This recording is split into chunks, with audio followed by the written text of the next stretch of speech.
Você sabia que mais de 7 milhões de venezuelanos abandonaram seu próprio país nos últimos anos, criando a maior crise migratória da história da América Latina? Aqui é o Rios do Conhecimento, o canal que explica os grandes acontecimentos do mundo de forma clara e sem torcida. Já deixa o like, se inscreve e compartilha, porque agora você vai entender por que a Venezuela entrou em colapso. Quem é Nicolás Maduro e como a tensão com os Estados Unidos influencia essa crise? Durante boa parte do século XX, a Venezuela foi uma das nações mais ricas da América do Sul. Sua economia era sustentada pelo petróleo, que representava a maior parte das exportações e financiava empregos, infraestrutura e programas sociais. Caracas chegou a ser chamada de a Miami da América do Sul, mas essa prosperidade escondia um problema grave. O país se tornou extremamente dependente do petróleo e negligenciou outros setores da economia. Quando os preços do petróleo caíram,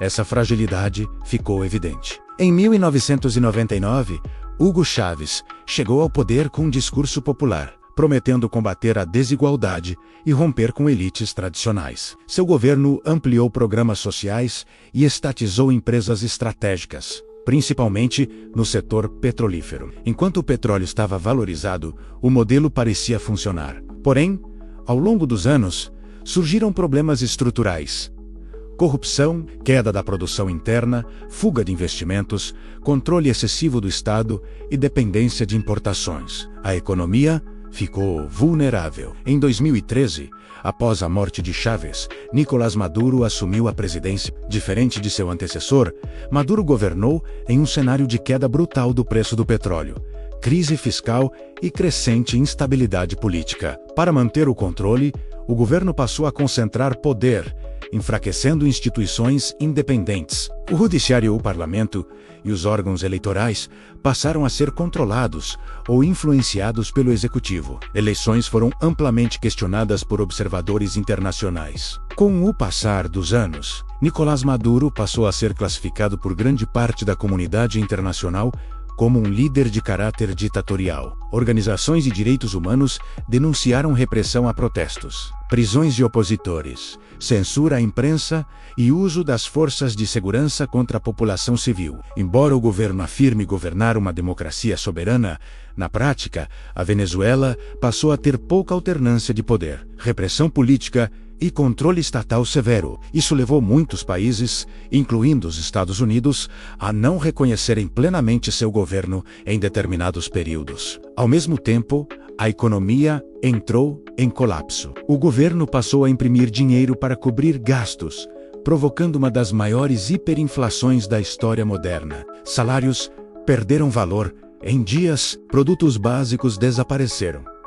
Hospitais ficaram sem medicamentos, falta de energia e água se tornaram frequentes. Diante desse cenário, milhões de venezuelanos tomaram a decisão mais difícil: fugir do próprio país. Famílias atravessaram fronteiras a pé, carregando crianças e idosos. A maioria foi para a Colômbia, Peru, Equador, Chile e Brasil, enquanto outros seguiram para os Estados Unidos. Essa migração não foi causada apenas pela economia, mas pela combinação de crise econômica extrema, colapso dos serviços básicos e um governo visto como autoritário, que eliminou a esperança de mudanças rápidas. As relações com os Estados Unidos se deterioraram profundamente. Washington impôs sanções econômicas, especialmente ao setor petrolífero e financeiro, alegando violações democráticas e de direitos humanos. O objetivo declarado era pressionar o regime por reformas políticas. Por outro lado, o governo venezuelano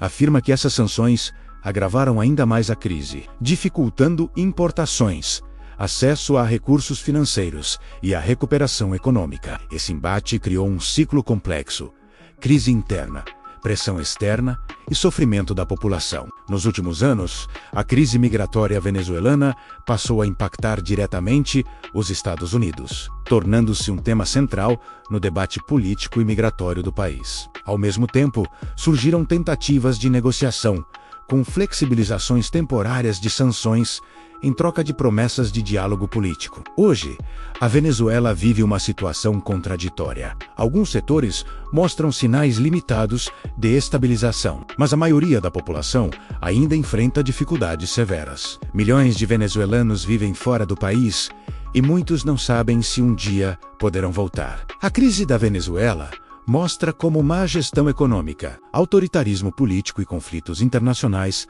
podem destruir um país inteiro sem que uma guerra formal seja declarada. Curiosidade final: você sabia que a crise migratória da Venezuela já é considerada a segunda maior do mundo atualmente, ficando atrás apenas da crise causada pela guerra na Síria? Se esse vídeo te ajudou a entender a crise da Venezuela de forma clara, deixe o like, se inscreva no Rios do Conhecimento e compartilhe. Aqui, o conhecimento vem antes da opinião.